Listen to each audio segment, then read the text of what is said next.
Hi friends, বিশ্বাস ব্লগসে সকল বন্ধুদের স্বাগত। সবাই নিশ্চয়ই ভালো আছেন। আজ আবারও চলে এসেছি খুব গুরুত্বপূর্ণ ইনফরমেশন ভিডিও নিয়ে। প্রোশন অ্যাপ কিন্তু আবারও ভার্সান চেঞ্জ হলো। আপনারা প্লে স্টোরে গিয়ে আপডেটে বসিয়ে দিন প্রোশন অ্যাপ। আর এখানে 6টি ফিচার্স কিন্তু চলে এসেছে খুব গুরুত্বপূর্ণ। এখন থেকে মোবাইলে কিন্তু আপনাদের কাজের পরিমাণ আরও বেড়ে গেল। স্টক রেজিস্টারের কাজ কিন্তু এখন থেকে মোবাইলেই করতে হবে। কিভাবে করবেন সবটা ভিডিওতে মাধ্যমে জানাবো, তবে স্টেপ বাই স্টেপ জানাবো, একদিনে সবটা জানানো যাবে না। কিছুটা আপনাদেরকে আজকে ধারণাটা আমি দিয়ে যাব। তো চলুন প্রথমে আমরা প্লে স্টোরে গিয়ে প্রোশন অ্যাপটি আপডেট করে নেব।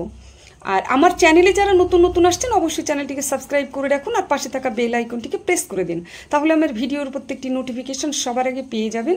আর অবশ্যই লাইক করবেন, কমেন্টস করে জানাবেন যে আপনাদের কোথায় কি সমস্যা হচ্ছে।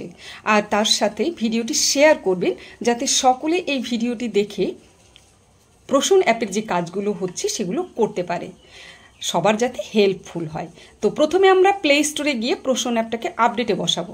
তো এখানে আপডেটে বসানোর আগে কি করব, আমরা একটু যে নতুন ভার্সান এসেছে আর ভার্সানে যে ফিচার্সগুলো এসেছে সেগুলো একটু দেখে নেব। তো প্রথমে আমরা প্লে স্টোরে গিয়ে এটা ভার্সানটাকে দেখে নিচ্ছি। তো দেখুন এখানে 6টি ফিচার্স কিন্তু চলে এসেছে। আর এটা একটু বাংলায় করে আপনাদের সামনে শেয়ার করছি, তাহলে বুঝতে সুবিধা হবে।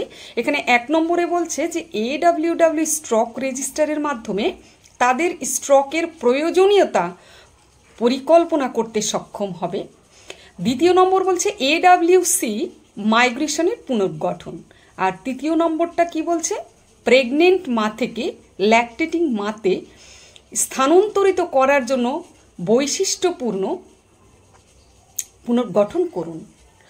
আর 4 নম্বর হচ্ছে ডেলিভারির সময় অতিরিক্ত বিবরণ ক্যাপচার করতে নতুন স্ক্রিন। আর 5 নম্বর হচ্ছে ভেরিফাই আধার তালিকায় আধার নম্বর মার্কস করা হয়েছে। আর 6 নম্বর হচ্ছে ছোটোখাটো বাগ ফিক্সেস, মানে যে অ্যাপটির কাজ করছেন তার ছোটোখাটো যে ভুলগুলো সেগুলো ঠিক করা হয়েছে। তো এখন যে আমরা প্রোশন অ্যাপটিকে কিন্তু প্রথমেই আপডেট করে নেব প্লে স্টোরে গিয়ে। তো প্লে স্টোরে গিয়ে আপডেট করার পরে কিন্তু একে একে আপনাদের সামনে একটু হলেও তুলে ধরছি। তো প্রথমে আপডেট করে নিই। আপডেট করে নেওয়ার পরে ভার্সানটিতে চলে যাব। তো দেখুন আমি প্লে স্টোর আপডেট করে নিয়েছি। এখন ওপেন করব। ওপেন করে ভার্সানটি দেখাচ্ছি। আগে কি ছিল 20.5, আর এই ভার্সানে কি হলো 20.6।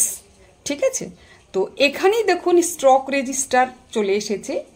যেমন এখানে ফ্যামিলি সার্ভেটা চলে এসেছিল, তো ঠিক সেই রকম স্টক রেজিস্টারও কিন্তু অ্যাড হয়ে গেছে মোর সেকশানে। তো আর ভার্সানটি হয়েছে 20.6। এরপরে দেখুন আমরা প্রথম যে নম্বরটি আছে AWC স্টক রেজিস্টারের মাধ্যমে তাদের স্টকের প্রয়োজনীয়তা পরিকল্পনা করতে সক্ষম হবে। তো এই যে ফার্স্ট ফিচার্সটি সেটা আগে দেখে নেব। তো সেই জন্য আমরা হোম পেজে চলে যাব। আর হোম পেজে গিয়েই কিন্তু আমরা দেখব যে দেখুন ফ্যামিলি সার্ভের ঠিক পাশেই দেখুন নিউ স্টক রেজিস্টার। তো এই যে নিউ রেজিস্টার চলে এসেছে স্টক রেজিস্টার, এখানে আমরা যদি ক্লিক করি তাহলে কিন্তু আমাদের সামনে খুলে যাবে কিছু পেজ, মানে যে নতুন ভার্সান এলো। তো এইখানে চলে এসেছে, দেখতেই পাচ্ছেন stock register April 2024 THR take home ration. আর পাশে আছে HCM হট কুক মিল। তো আমরা হট কুক মিলটা দিই সাধারণত। এটা আপনাদের সামনে আজকে একটু ছুঁয়ে যাব, পরবর্তী ক্ষেত্রে কিন্তু এটা নিয়ে ডিসকাস করব একদম ডিটেলসে। তো এই ভার্সানে কিন্তু এই স্টক রেজিস্টারের বিষয়টি চলে এসেছে। এখানে কিন্তু আমাদের কাজটি করতে হবে এখন থেকে প্রতিনিয়ত। ঠিক আছে, এই সেম হট কুক মিল সেখানে দেখুন প্রতিনিয়ত আমরা কত রেশন দিচ্ছি এবং কতটা আমাদের হাতে জমা থাকছে। আমরা যেটা খাতা কলমে এখন থেকে আগে করতাম, যেটা যে কতটুকু একটা মায়ের কতটা রেশন হয়, কি হয় না হয়, সবটাই কিন্তু এখানে এক কথায় চলে এসেছে।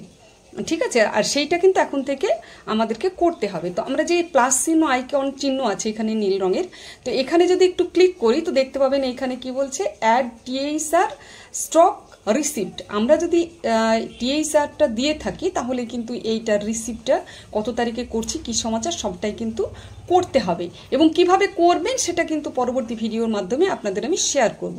তো এখন আপনাদের সামনে এইচসিএম হট কুক মিল যেটা আছে সেইটাই দেখুন, সেইটাকে নিয়েই একটু দেখাচ্ছি। নিচের দিকে একটু চলে আসলাম, নিচের দিকে দেখুন এখানে কি বলছে, add HCM stock receipt in packet.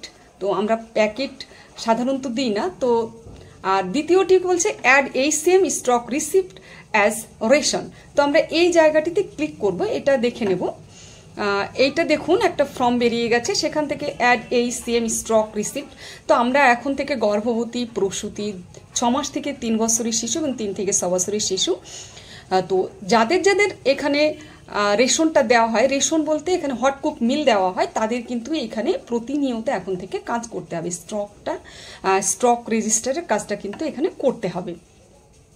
কত তারিখে করছেন প্রত্যেকটা তারিখ ওয়াইজ এখানে কিন্তু করতে হবে, এবং কিভাবে করবেন সেটা কিন্তু পরবর্তী ভিডিওর মাধ্যমে আপনাদেরকে আমি শেয়ার করব। ঠিক আছে, জাস্ট আজকে আপনাদের সামনে ডেমোটা তুলে ধরছি, কারণ নতুন ভার্সন চেঞ্জ হয়ে গেল, কি কি এলো সেটাই দেখাচ্ছি। এরপর আমরা কিন্তু আবারও পেছন দিকে গেলে দ্বিতীয় নম্বর যে ভার্সনটি এসেছে সেটা নিয়ে একটু ডিসকাস করব। তো দ্বিতীয় নম্বরে কি বলেছে যে এডব্লিউসি মাইগ্রেশন পুনর্গঠন। তো এই যে আমাদের এডব্লিউসি মাইগ্রেশন পুনর্গঠন আছে করতে, মানে নতুনভাবে আবার ভার্সনটি এসেছে। এখানে দেখুন মোর সেকশনে গেলে এডব্লিউসি মাইগ্রেশন, ঠিক আছে। তো এখানে যদি আমরা ক্লিক করে নিই, তো এখানে ক্লিক করলে কি আসছে দেখুন, এডব্লিউসি মাইগ্রেশন। এটা যদি একটু বাংলায় করি তাহলে কিন্তু দেখাচ্ছে কি বলছে যে বিশেষ দ্রষ্টব্য এডব্লিউসি মাইগ্রেশন, বিশেষ দ্রষ্টব্য অন্য কেন্দ্র থেকে এই কেন্দ্রে স্থানান্তরিত হওয়ার সুবিধাভোগীদের তালিকা নাম দ্বারা অনুসন্ধান। তো অন্য কেন্দ্র থেকে যদি এই কেন্দ্রে আসে তাহলে এইটা কিন্তু করতে হবে। প্রোফাইল সরিয়ে ফেলা হয়েছে, যে কোনো সুবিধাভোগী যিনি মাইগ্রেট আউট হয়েছেন, ঠিক আছে, তো তাদের বোতামটি ক্লিক করলে তারা কিন্তু মাইগ্রেডিং হয়ে যাবে। তো এইটারই একটু পুনর্গঠন আরও একটু মডিফাই করা হয়েছে, ঠিক আছে। তো এরপরে আমরা ব্যাকে আবারও চলে যাব। ব্যাকে গিয়ে 3 নম্বরটি কি এসেছে এটা কিন্তু খুব গুরুত্বপূর্ণ। মানে পিডাব্লিউ বলতে এখানে প্রেগনেন্ট মাদার্স আর ল্যাকটেটিং মাদার্সের স্থানান্তরিত করার জন্য বৈশিষ্ট্যটি পুনর্গঠন করা হয়েছে। মানে এখানে কি বলছে বলুন তো, যে আমরা গর্ভবতী মা যখনই বাচ্চা হয়ে যায় তখনই তাদেরকে আমরা স্থানান্তর করি প্রসূতি মাতে। তো সেই জন্য আমরা কোথায় যাব, আমরা বেনিফিশিয়ারি লিস্টে চলে যাব, আর সেখানে একটু ক্লিক করে নিলেই গর্ভবতীর ঘরে যদি আমরা ক্লিক করে নিই, তো চলুন আমরা গর্ভবতীর ঘরে ক্লিক করে নিচ্ছি। এখানে ক্লিক করার পরে কিন্তু যে কোনো মায়ের 3 ডটে যদি আমরা যাই তো তাহলে কিন্তু আমরা দেখতে পাবো এই অপশানটি। তো চলুন আমরা যে কোনো মায়ের 3 ডটে গেছি। এখানে দেখুন নিচে 2 নম্বরে কি বলছি, স্তন্যদানকারী মায়েদের কাছে স্থানান্তর করুন। তো এখানে যখনই ক্লিক করবেন তখনই কিন্তু সেই পেজটি একটু চেঞ্জ হয়ে গেছে। তো আমি এখন ক্লিক করে নিচ্ছি। ক্লিক করে নিয়ে দেখুন এখানে চেঞ্জ হয়ে গেছে, আগে কীরকম ছিল আর এখন দেখুন চেঞ্জ হয়েছে। তো এখানে কি বলছে, গর্ভপাত বা মৃত জন্মের বিবরণ। তো এই ফর্মটি আমরা কিন্তু ফিলআপ করব তখন মায়ের 3 ডটে যাব। আর 3 ডটে গেলে কিন্তু আরেকটি বিষয় দেখুন এখানে ঢেকে আছে, কেন? কারণ সেই মায়ের কিন্তু এখনো বাচ্চা হওয়ার সময় হয়নি। যে যতদিন না সে 7 মাস 8 মাস 9 মাসে যাবে ততদিন কিন্তু এই ঘরটি খুলবে না। তো এই মায়ের 9 মাস হয়ে গেছে, ঘরটি খুলে গেছে, ঠিক আছে। তো এখন এই ঘরটি যখনই ক্লিক করবে এরকম ফর্মটি আমাদের সামনে চলে আসবে, আর এই ফর্মটি চলে আসলেই কিন্তু আমাদের বাচ্চা হয়ে গেলে সঙ্গে সঙ্গে এই ডেলিভারি ডেট এখানে দিতে হবে। তার কোথায় ডেলিভারিটা হলো, প্লেস অফ ডেলিভারি, তার হসপিটাল নাকি বাড়িতে, তো সেটাও আপনাদেরকে ক্লিক করতে হবে। ক্লিক করলে কিন্তু হয়ে যাবে। আর তারপরে নিচে আপনাদের আরও ফিলআপ করতে হবে, কারণ এই ফর্মটি একটু চেঞ্জ হয়েছে, আগে অন্য ধরনের একটু ছিল, এখন কিন্তু এটা মডিফাই করা হয়েছে, ঠিক আছে। এটা হচ্ছে গর্ভবতী থেকে প্রসূতিতে যাওয়ার, ঠিক আছে। তো এরপরে জেন্ডার, শিশুর ছেলে না মেয়ে সেই জেন্ডারটি দিতে হবে। আরও স্ক্রল করে যদি নিচের দিকে যাই আমরা, এখানে বার্থ ওয়েট এবং বার্থ হাইট, জন্ম ওয়েট এবং হাইটটাও দিতে হবে। আর নিচে যখনই দেবেন তখনই কিন্তু এটা ঘরটি লাল হয়ে যাবে জমা দেওয়ার জন্য, ঠিক আছে। আর নিচে কি বলছে একটু দেখে নেব। বিশেষ দ্রষ্টব্য, মাইগ্রেশনের প্রক্রিয়া শেষ করার জন্য আপনাকে নিম্নলিখিত ধাপে একটি নবজাত শিশুর প্রোফাইল তৈরি করতে হবে। নবজাত শিশু যখনই জন্মাবে তার প্রোফাইলটা তৈরি করার জন্য এই ফর্মটি কিন্তু ফিল আপ করতে হবে। ঠিক আছে, এই ফর্মটি ফিল আপ করলেই দেখতে পাচ্ছেন এখানে অ্যারাউন্ড করা আছে, গর্ভবতী থেকে সোজা প্রসূতিতে মাটি ট্রান্সফার হয়ে যাবে। ঠিক আছে, তো আমরা আবারও এই ফর্মটি থেকে ব্যাকে যাব। এটা নিয়ে আবারও ডিটেলসে আপনাদের সামনে আলোচনা করব। যদি কোনো সমস্যা আপনাদের মনে হয় অবশ্যই কমেন্টসে জানাবেন। তো এবার ব্যাকে যাচ্ছি, ব্যাকে গিয়ে কিন্তু আবারও আরেকটি ভার্সন নিয়ে একটু আলোচনা করব। তো চলুন আবার ব্যাকে যাই। ব্যাকে গিয়ে এবার 4 নম্বরটি কি বলছে, ডেলিভারির সময় অতিরিক্ত বিবরণ ক্যাপচার করতে নতুন স্ক্রিন। ঠিক আছে, তো আমরা এবার ডেলিভারির যে অতিরিক্ত বিবরণ ক্যাপচার করতে নতুন স্ক্রিন, তো আমরা চলে যাব আবারও হোম পেজে। প্রসন অ্যাপের হোম পেজে গিয়ে যে কোনো মায়ের ঘরে গিয়ে 3 ডট ক্লিক করব। 3 ডট ক্লিক করে একদম কিন্তু নিচের দিকে দেখতে পাচ্ছেন মিসক্যারেজ, অ্যাবর্শন, স্টিল বার্থ, এই যে ঘরটি দেখতে পাচ্ছেন এটা কিন্তু নতুন চলে এসেছে আবার ফিচার্সে। তো এখানে যদি আমরা ক্লিক করি তাহলে কিন্তু আবারও একটি ফর্ম আমাদের সামনে বেরোবে। এটাও কিন্তু একটু মডিফাই করা হয়েছে, এটা যদি বা ছিল অন্যভাবে, তো এখন একটু মডিফাই করা হয়েছে। তো এখানে কি বলছে একটু বাংলায় আমরা দেখে নেব। এখানে বলছে গর্ভপাত আর স্থির জন্ম মানে স্টিল জন্ম, যদি প্রসব সফল হয় এবং শিশু বেঁচে থাকে তাহলে অনুগ্রহ করে স্তন্যদানকারী মায়ের কাছে মাইগ্রেট করুন বা এখানে ক্লিক করুন। ঠিক আছে, তো এখানে ক্লিক করতে হবে। আমরা একটু দেখে নেব নিচের দিকে কি বলছে। যদি মায়ের মিসক্যারেজ হয়ে যায়, কোনো মায়ের যদি মিসক্যারেজ হয় বা অ্যাবর্শন হয়, তাহলে এখানে দেখুন গর্ভপাত, অ্যাবর্শন আর মৃত সন্তান প্রসব, 4টি কিন্তু ঘর আছে। কোন উইকে মায়ের মৃত প্রসব হয়েছে সেটা কিন্তু এখানে যদি আপনারা যে কোনো ঘরে ক্লিক করেন তাহলে নিচের যে বাটনটি আছে সেটা কিন্তু লাল হয়ে যাবে, আর তখনই আপনাদের এই মায়ের যে মিসক্যারেজ হয়েছে সেটা সঙ্গে সঙ্গে সেটা প্রসন অ্যাপ আপনাকে বুঝিয়ে দেবে। ঠিক আছে, তো এইটা হচ্ছে মানে ছিল, যদিও এই ভার্সানটি আমরা দেখেছি, কিন্তু আরও একটু মডিফাই করা হয়েছে এবং নিচে এই ভার্সানটি চলেও এসেছে 3 ডটে মায়ের। ঠিক আছে, তো এরপরে আবার আরও ব্যাকে যাব। আমরা আবারও ব্যাকে গিয়ে আমরা 5 নম্বর যে ভার্সানটি এসেছে সেটা নিয়ে একটু ডিসকাস করব। ভেরিফাই আধার তালিকায় আধার নম্বর এখানে মার্কস করা হয়েছে।